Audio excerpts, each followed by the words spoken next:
শিক্ষার্থী বন্ধুরা, আশা করি তোমরা ভালো আছো। আজকে তোমাদের সপ্তম অধ্যায়ে আরেকটি সৃজনশীল নিয়ে আসলাম, সেটা হচ্ছে ঢাকা বোর্ড 2023 সালের প্রশ্ন। আচ্ছা, তোমরা যদি উদ্দীপকটা একটু লক্ষ্য করো, দেখো এখানে মূলত দুইটা দৃশ্যকল্প দেওয়া আছে, একটা হচ্ছে দৃশ্যকল্প 1 এবং একটা হচ্ছে দৃশ্যকল্প 2। তাহলে আমরা যদি দৃশ্যকল্প 1 এর দিকে লক্ষ্য করি, দেখো এখানে একটা কি বলা আছে আসলে প্রশ্নটায়, যে একটি সরল দোলক পি এর সুতার দৈর্ঘ্য দেওয়া আছে 99 সেন্টিমিটার। দোলকটিকে 9.8 ms ইনভার্স 2 অভিকর্ষ ত্বরণ সম্পন্ন স্থানে দুলতে দেওয়া হলো। তাহলে এটা হচ্ছে মূলত আমাদের দৃশ্যকল্প 1 এর উদ্দীপক, এবং আমরা দেখতেছি যে দৃশ্যকল্প 2 এ আমাদের দুইটা চিত্র দেওয়া আছে। যাই হোক, আমরা আগে দৃশ্যকল্প 1, যেহেতু আমাদের গয়ের যেহেতু দৃশ্যকল্প 1 নিয়ে আলোচনা আছে, তাহলে আমরা দৃশ্যকল্প 1টা নিয়ে আগে সমাধান করি, ঠিক আছে? তাহলে দেখো বলা আছে আমাদের গ নাম্বার যেটা বলছে সেটা হচ্ছে দৃশ্যকল্প 1 এর পি এর দোলনকাল নির্ণয় করো, ঠিক আছে? তাহলে দৃশ্যকল্প 1 অনুযায়ী আমাদের কাজ করতে বলছে, সেটা হচ্ছে গ নাম্বারে। তাহলে আমরা এখানে সমাধান করার জন্য আগেই গ নাম্বার একটু দিয়ে নিচ্ছি। আর দেখো এখানে আমাদের বলা আছে যে একটি সরল দোলক। তাহলে তোমাদের আগে জানতে হবে যে সরল দোলকটা আসলে কি, ঠিক আছে? আচ্ছা দেখো, এটা জানতে গেলে বা যেহেতু এখানে বলা আছে যে আমাদের নির্ণয় করতে বলছে, যেহেতু দোলনকাল নির্ণয় করতে বলছে, তাহলে আমরা জানি যে দোলনকালকে টি দ্বারা আমরা প্রকাশ করি, যে দোলনকাল হচ্ছে টি, দোলনকালটাকে টি দ্বারা প্রকাশ করা হয়, ঠিক আছে? তাহলে আমরা একটু আগে আলোচনা করে নেব যে দোলনকালটা আসলে কি। আচ্ছা, তুমি একটু এদিকে লক্ষ্য করো, যে মনে করো আমাদের এটা একটা স্ট্যান্ড, এবং স্ট্যান্ডে আমাদের একটা স্প্রিং আছে, এই যে স্প্রিং আছে, এবং স্প্রিংটা যদি আমরা কোনো একটা ভর ঝুলাই, ঠিক আছে? ভর ঝুলালে কি হবে, তাহলে এটা আমি দ্বিতীয় চিত্রটা তোমাদের একটু দেখানোর চেষ্টা করব। তাহলে দেখো, স্প্রিংটা যদি আমরা ভর ঝুলাই, এইভাবে স্প্রিংটা আমাদের কি হবে, প্রসারিত হয়ে যাবে। আগে সংকোচন ছিল, আমাদের ভর ঝুলানোর কারণে এরকম করে প্রসারিত হয়ে যাবে, এবং মনে করো অনেকটাই নিচে নেমে আসবে, এরকম করে আগের থেকে নিচে নেমে আসবে, ঠিক আছে? এটা তাহলে দেখো, এটা এখানে যেহেতু আমাদের উদ্দীপকে বলাই আছে যে আসলে দোলকটি 9.8 ms ইনভার্স 2 অভিকর্ষ ত্বরণ সম্পন্ন স্থানে দুলতে দেওয়া হলো, মানে মাটি থেকে অবশ্যই এটাকে উপরে দেওয়া আছে, যার কারণে এখানে অভিকর্ষ ত্বরণ কাজ করবে, আর মাধ্যাকর্ষণ বল এখানে কাজ করতেছে, ঠিক আছে? ওই ক্ষেত্রে দেখো, এখন আমি যেটা বলছিলাম যে স্প্রিংটাকে যদি আমরা একটু টেনে ছেড়ে দেই, তাহলে কি হবে, তাহলে মূলত স্প্রিংটা উপর নিচ এভাবে উঠানামা করতে থাকবে, উপর নিচ উঠানামা করতে থাকবে। অর্থাৎ কতক্ষণ যাবত এটা উঠানামা করতেছে, এই সময়টা যদি আমরা নির্ণয় করতে যাই, সেটাকেই মূলত বলা হয় দোলন কাল, ঠিক আছে? সেটাকেই আমরা বলবো কি, দোলন কাল। কিন্তু দেখো, আমাদের উদ্দীপক অর্থাৎ দৃশ্যকল্প 1-এ এখানে কিন্তু স্প্রিং এর কথা বলা হয়নি, এখানে বলা আছে যে সুতার কথা বলা আছে, যে সুতার দৈর্ঘ্য যেহেতু দেওয়া আছে, তাহলে আমরা ধরে নিচ্ছি যে এই কাজটা মূলত অর্থাৎ স্প্রিং এর এই কাজটাই কোনো একটা সুতার সাহায্যে, অর্থাৎ কোনো একটা বস্তুকে কোনো একটি বস্তুকে যদি আমরা ধুলাই দেই, দিয়ে যদি এখানে একটু দুলতে দেই তাকে, তাহলে এটা কতক্ষণ যাবত দুলবে, অর্থাৎ ভূমি থেকে যেহেতু এটা একটু উপরে আছে, তাহলে এটাকে বলা আছে কতক্ষণ সময় যাবত দুলবে, তাহলে সেটাই আমাদের বাইর করতে বলছে এখানে, ঠিক আছে? তাহলে তোমরা মূলত একটু লক্ষ্য করবা যে সপ্তম অধ্যায়ের শুরুর দিকে আমরা বেশ কিছু সূত্র পড়েছিলাম, তার মধ্যে ওখানে আমাদের দোলনকালের সূত্র ছিল। প্রথম সূত্রটা এরকম ছিল যে টি ইকুয়াল হচ্ছে 2 pi root over L divided by G ছিল, এটা ছিল। আর একটা ছিল 2 নম্বরের সূত্রটা আমাদের ছিল এরকম যে টি ইকুয়াল হচ্ছে 2 pi root over M divided by K, ঠিক আছে? তাহলে তোমরা অনেকেই প্রশ্ন করো যে আসলে স্যার, আমাদের একটা সমস্যা হয় যে দোলনকাল নির্ণয় আমাদের দুইটা সূত্র, কোনটা সূত্র আমরা কখন অ্যাপ্লাই করব, কোনটা সূত্র কখন অ্যাপ্লাই করবা, তখন তোমাদের এটা জানতে গেলে তোমাদের উদ্দীপকে লক্ষ্য রাখতে হবে। দেখো এখানে মূলত আমাদের সুতার দৈর্ঘ্যের কথা বলা আছে, ঠিক আছে? আর আমরা মূলত জানি যে এলটা আসলে আমাদের কি, প্রথম সূত্রের ক্ষেত্রে দেখো এলটা মূলত হচ্ছে আমাদের কি, দৈর্ঘ্য, আর জিত অভিকর্ষ ত্বরণ, ঠিক আছে? তাহলে ওই ক্ষেত্রে আমাদের যেহেতু এখানে সুতার দৈর্ঘ্যের কথা বলা আছে, যখনই দৈর্ঘ্য থাকবে তখন তোমরা 1 নম্বর সূত্র দিয়ে অঙ্কটা করবা। তাহলে 2 নম্বর সূত্র যদি আমরা একটু বিশ্লেষণে আসি, দেখো 2 নম্বর সূত্রটা আসলে কি, কে হচ্ছে মূলত স্প্রিং ধ্রুবক, ঠিক আছে? এখন উদ্দীপকে যদি তোমার কখনো স্প্রিং ধ্রুবক দেওয়া থাকে বা স্প্রিং এর কথা বলা থাকে এবং কোন বস্তুর ভর যদি দেওয়া থাকে, তখন তোমাদের দোলনকাল নির্ণয় করতে গেলে 2 নম্বর সূত্র অ্যাপ্লাই করে দোলনকাল নির্ণয় করতে হবে। যাই হোক, আমরা সূত্র বিশ্লেষণ করে নিলাম। তাহলে আমাদের এখানে দৃশ্যকল্প 1 এর ক্ষেত্রে 1 নম্বর সূত্র দিয়ে দিয়ে করলেই আমাদের অঙ্কটা হয়ে যাবে। যার কারণে আমরা এখন যেটা করব সেটা হচ্ছে আমরা একটু ডাটাগুলো এখানে লিখে নেব, যে এখানে দেখো আমাদের সুতার যে দৈর্ঘ্যটা দেওয়া আছে, আমরা লিখে নিই যে সুতার দৈর্ঘ্য, তাহলে এল ইকুয়াল হচ্ছে কত, 99 সেন্টিমিটার। সেন্টিমিটারকে আমরা মিটার করব, তাহলে হচ্ছে 100 দ্বারা ভাগ করলে আমরা মান পাবো 0.99 99 মিটার পার সেকেন্ড। আর অভিকর্ষ ত্বরণ জির মান দেওয়া আছে, তাহলে এটা লিখে নেই যে অভিকর্ষ ত্বরণ জি ইকুয়াল হচ্ছে 9.8, এটা আমাদের জানা মান এইটা। আর হচ্ছে আমাদের দোলনকাল নির্ণয় করতে বলছে, তাহলে দোলনকাল ইকুয়াল ভোট বার করব, যে দোলনকাল তাহলে হচ্ছে টি ইকুয়াল আমাদের বাই করতে হবে, অর্থাৎ দোলনকাল টি ইকুয়াল হচ্ছে চিহ্ন দেবো আমরা। হ্যাঁ, এই যে আমাদের ডাটা দেওয়া শেষ, এখন মূলত আমরা সূত্রটা লিখবো, আমাদের জানা সূত্র যেটা 1 নম্বর সূত্র যেটা লিখছিলাম আগেই ওটা লিখবো। যে আমরা জানি, তাহলে আমরা কি জানি বলো দেখি, যে দোলনকাল টি ইকুয়াল হচ্ছে 2 pi root over L divide by G. এখন দেখো আমাদের এখানে মান বসালেই হয়ে যাচ্ছে, তাহলে 2 ইন্টু পাইয়ের মান আমরা তো আগেই জানছিলাম, তোমরা অবশ্যই জানো পাইয়ের মান 3 পয়েন্ট কত, 3.1416, এই যে এটাই হচ্ছে আমাদের পাইয়ের মান। তাহলে আমাদের জানা মান এটা আমরা বসাই দেবো এখানে, তাহলে হচ্ছে 3.1416, তার সঙ্গে গুণ আকারে আছে। দেখো এল এর মান কত আমরা পাইছি এখানে 0.99, আর হচ্ছে আমাদের জির মান তো 9.8। তাহলে এটাকে যদি আমরা একটু ক্যালকুলেশন করে নিই, ক্যালকুলেটরে আমরা করে নিব এখন। এটা যদি ক্যালকুলেটরে করি তাহলে ওই ক্ষেত্রে তোমরা আগে রুটের কাজটা করে নিবা, তাহলে রুট দিয়ে ব্র্যাকেট দিবা, তারপর হচ্ছে 0.99, তারপরে ভাগ দেবো 9.8, ঠিক আছে। এটা একটা মান আসবে, তার সঙ্গে আমরা গুণ করব 3.1416 গুণন হচ্ছে 2, তিনটাই যেহেতু গুণের আকারে আছে, ঠিক আছে। তাহলে এটা করলে আমাদের মান আসবে 9.9970, মানে আরো অনেকগুলো সংখ্যা আছে, তাহলে আমরা দশমিক উপর 3 সংখ্যা পর্যন্ত নিব, ঠিক আছে। যে মান পাইছি কত, তাহলে পাচ্ছি আমরা মান পাচ্ছি আমরা 1.99997 সেকেন্ড, এটা যেটা বলছিল সেটা হচ্ছে এটা। তাহলে আমাদের প্রশ্নে বলছে দৃশ্যকল্প 1 এর পি এর দোলনকাল নির্ণয় করো, তাহলে আমরা এখানে লিখে নেব যে দৃশ্যকল্প 1 এর পি এর দোলনকাল হবে কত, এটা। তাহলে আমরা লিখে নেই যে দৃশ্যকল্প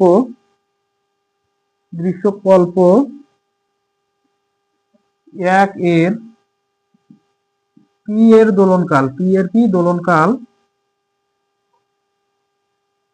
সমান হবে 1.997 সেকেন্ড, এবং এটাই হচ্ছে আমাদের মূলত অ্যান্সার।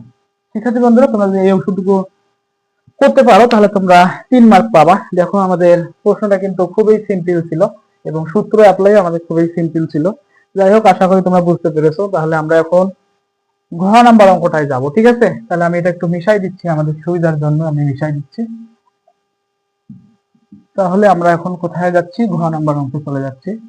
আচ্ছা দেখো, ঘ নাম্বার অঙ্কটা যদি আমরা করি, ঘ নাম্বার অঙ্কটা আমরা করব, সমাধান করব। অর্থাৎ যে দৃশ্যকল্প 2 এর চিত্র এ ও বি এর পর্যায়কালের তুলনা করো, মূলত বলছে এখানে আমাদের পর্যায়কালের তুলনা করতে বলছে, সেটা হচ্ছে চিত্র এ এবং বি এর। তাহলে এখানে আমরা যদি পর্যায়কালের তুলনা করতে যাই, পর্যায়কালটা আসলে কি সেটা তোমাদের আগে জানতে হবে। সেটা হচ্ছে পর্যায়কাল, তোমরা অবশ্যই এগুলো অধ্যায় করার সময় জানছো, এবং পর্যায়কাল মূলত কি দ্বারা প্রকাশ করা হয়। তাহলে পর্যায়কালটা কি, আসলে আমরা জানি যে কোনো কম্পনশীল কণার একটি পূর্ণ কম্পন সম্পূর্ণ হতে যে সময় লাগে তাকে মূলত বলা হয় পর্যায়কাল, ঠিক আছে। তাহলে দেখো, পূর্ণ স্পন্দন সম্পন্ন হতে যে সময় লাগবে, তাহলে দেখো এটা যে একটা আমাদের তরঙ্গ, দেখো এইখান থেকে শুরু হচ্ছে, অর্থাৎ উপর থেকে নিচের দিকে গিয়ে আবার উপরের দিকে যাচ্ছে, তাহলে এই যে এটাই হচ্ছে মূলত একটা পূর্ণ স্পন্দন। আর এই পূর্ণ স্পন্দন সম্পন্ন হতে যে সময়টা লাগবে অর্থাৎ টি, যে সময় লাগবে সেটাই হচ্ছে আমাদের পর্যায়কাল, ঠিক আছে।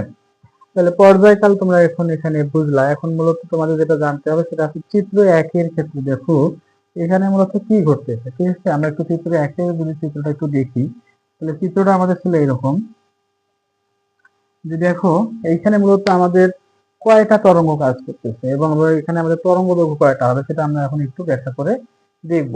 আমরা তো জানি তরঙ্গ দৈর্ঘ্য কাকে বলে, কোনো কম্পনশীল কণার একটি পূর্ণ কম্পন সম্পন্ন হতে যে সময় লাগে এবং ওই সময়ে তরঙ্গটি যে দ্রুত অতিক্রম করে তাকে মূলত আমরা বলি তরঙ্গ দৈর্ঘ্য। আচ্ছা দেখো, কোনো কম্পনশীল একটি পূর্ণ কম্পন বা পূর্ণ স্পন্দন যেটাকে বলি, কোনো কম্পনশীল কণার পূর্ণ স্পন্দন সম্পন্ন হতে যে সময় লাগে, ঠিক আছে। তাহলে পূর্ণ স্পন্দন দেখো এখান থেকে এই যে আবার যেটা আমি আগেই বলছিলাম সেটা হচ্ছে এরকম, যে এই যে এখান থেকে উপর থেকে নিচের দিকে যাচ্ছে, তাহলে এটা হচ্ছে একটা পূর্ণ স্পন্দন, ঠিক আছে। পূর্ণ স্পন্দন সম্পন্ন হতে যে সময় লাগে এবং ওই সময়ে তরঙ্গটি যে দূরত্ব অতিক্রম করবে, এই যে যে দূরত্বটা অতিক্রম করবে সেটা হলো আমাদের ল্যামডা। তাহলে দেখো এখান থেকে আমরা একটা ল্যামডা পাচ্ছি, একটা ল্যামডার মান পাচ্ছি। তাহলে আবার যদি আমরা পরের অংশটুকু যাই, দেখো পরের অংশটুকু আবার উপর থেকে আবার নিচের দিকে যাচ্ছে, তাহলে আমরা এখানে আবার আর একটা ল্যামডা পাচ্ছি। তার মানে এখানে আমাদের তরঙ্গ দৈর্ঘ্য দুইটা, অর্থাৎ এখানে আমাদের তরঙ্গ হচ্ছে দুইটা পাচ্ছি আমরা, এখান থেকে একটা, এখান থেকে একটা, ঠিক আছে। তাহলে ওই ক্ষেত্রে মূলত আমাদের দেখো এই পুরা যে দূরত্ব, দুইটা যে তরঙ্গ দৈর্ঘ্য যে ছিল তাদের তরঙ্গ দুটির মূলত দূরত্ব দেওয়া ছিল, সেটা হচ্ছে 8 সেন্টিমিটার ছিল। এই দুটার দূরত্ব হচ্ছে 8 সেন্টিমিটার। তাহলে শুধু আমাদের তরঙ্গটি যদি আমরা তরঙ্গ দৈর্ঘ্য বের করতে যাই, শুধু তরঙ্গটি বা একটা তরঙ্গ দৈর্ঘ্য তাহলে আমাদের 4 সেন্টিমিটার করে হবে, ঠিক আছে। তাহলে এটা আমাদের বের করে নিয়ে মূলত অঙ্কটা করতে হবে। তাহলে এই ক্ষেত্রে আমরা এখন যেভাবে অঙ্কটা সলভ করতে পারবো সেটা একটু আমরা করার চেষ্টা করি। তাহলে দেখো আমরা মূলত এখানে লিখে নিতে পারবো যে চিত্র এ তে কয়টি পূর্ণ তরঙ্গ রয়েছে, এখানে দুইটা পূর্ণ তরঙ্গ, যে দুইটি পূর্ণ তরঙ্গের অতিক্রান্ত দূরত্ব দেখো এখানে আমাদের 8 সেন্টিমিটার দেওয়া আছে, ঠিক আছে। তাহলে আমরা এটা এইভাবে চিত্র এ তে দুটি পূর্ণ তরঙ্গের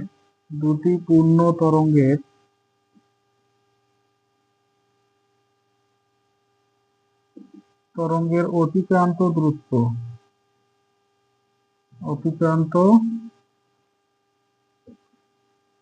দূরত্ব সমান হবে কত, 8 সেন্টিমিটার। লিখতে পারি তরঙ্গ দৈর্ঘ্য,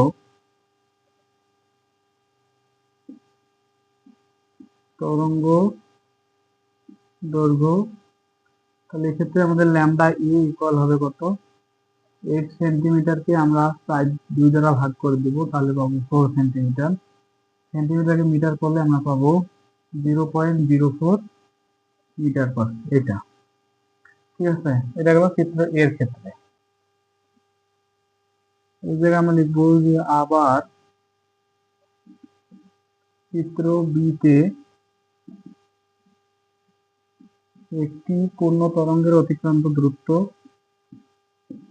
পূর্ণ তরঙ্গের অতিক্রান্ত দূরত্ব সমান কত মিটার, 8 সেন্টিমিটার। তাহলে অতএব তরঙ্গ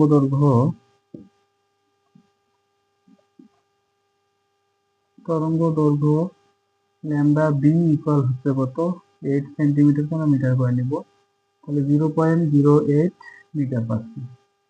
এখন দেখো মূলত আমাদের এই জায়গায় কি বলছে, আসলে আমাদের বলছে পর্যায়কালের তুলনা করতে। পর্যায়কালের তুলনা করব তার আগে দেখো যে কোনো মাধ্যমে সঞ্চালিত, কোনো মাধ্যম কথাটা বলা আছে, অর্থাৎ এখানে একটা মাধ্যমের কথা ধরি,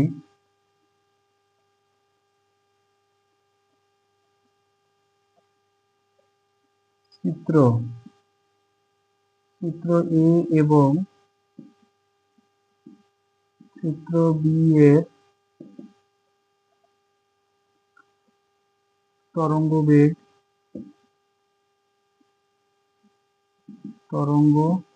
বেগ সমান হচ্ছে v। তাহলে এখন আমরা এখানে লিখতে পারি যে চিত্র এ এর ক্ষেত্রে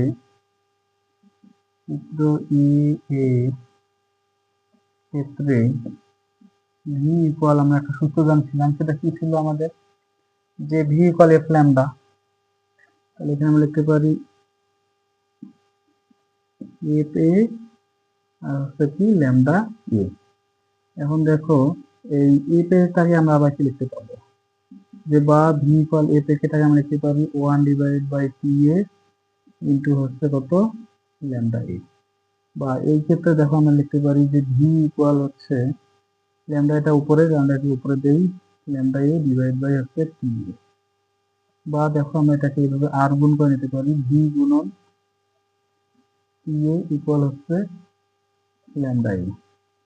বা আমরা এখান থেকে টি এটা বাইরে নিতে পারবো, তাহলে হচ্ছে lambda a divide by v, ঠিক আছে। এখানে আমরা অতএব দিয়ে নিতে পারি এটাকে, অতএব, আর এটা হচ্ছে আমাদের 1 নম্বর সমীকরণ আমরা দিতে পারবো, ঠিক আছে।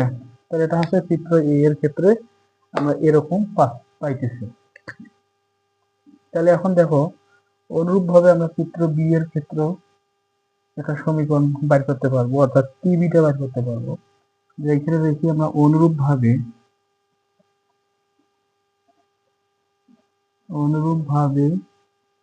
তাহলে চিত্র বি এর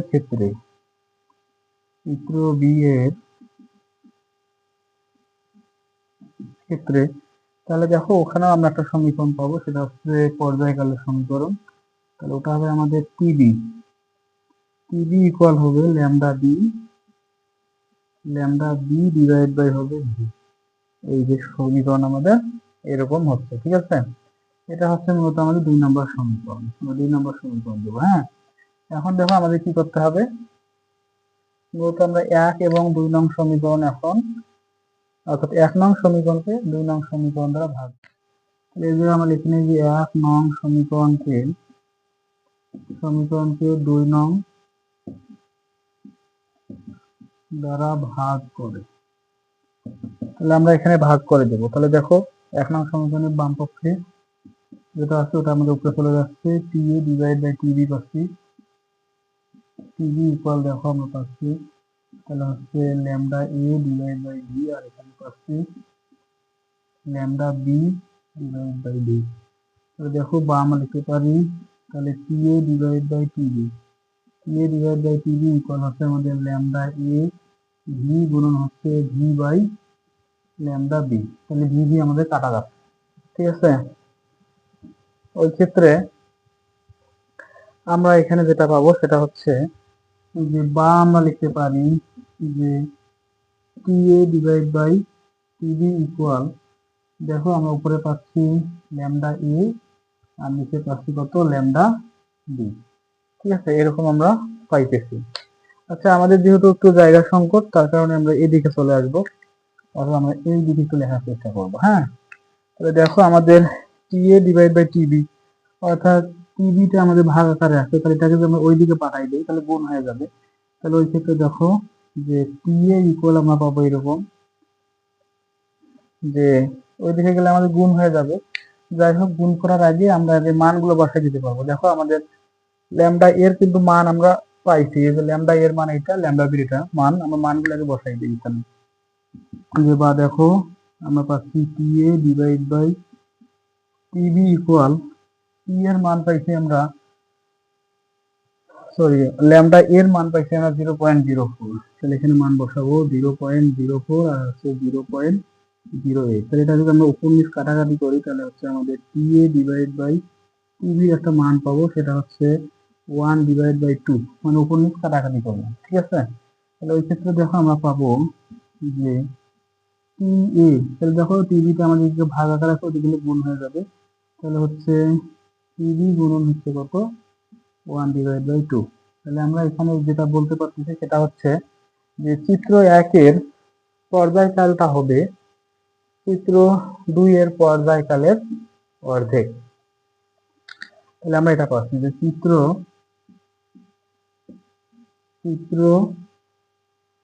1 বা এ এর পর্যায়কাল চিত্র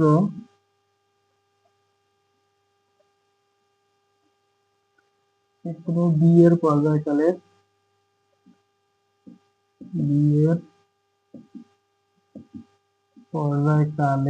কি হবে, অর্ধেক হবে, অর্থাৎ অর্ধেক।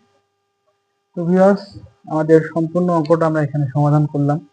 তো তোমরা অবশ্যই আমাদের এই সমাধানটি বুঝতে পেরেছো, এবং কেমন লাগতেছে আমাদের এই ক্লাসগুলো অবশ্যই আমাদের কমেন্টে জানাবা, এবং যারা এখন আমাদের চ্যানেলগুলো সাবস্ক্রাইব করোনি তারা সাবস্ক্রাইব করে আমাদের সঙ্গেই থাকবা। ধন্যবাদ সকলকে।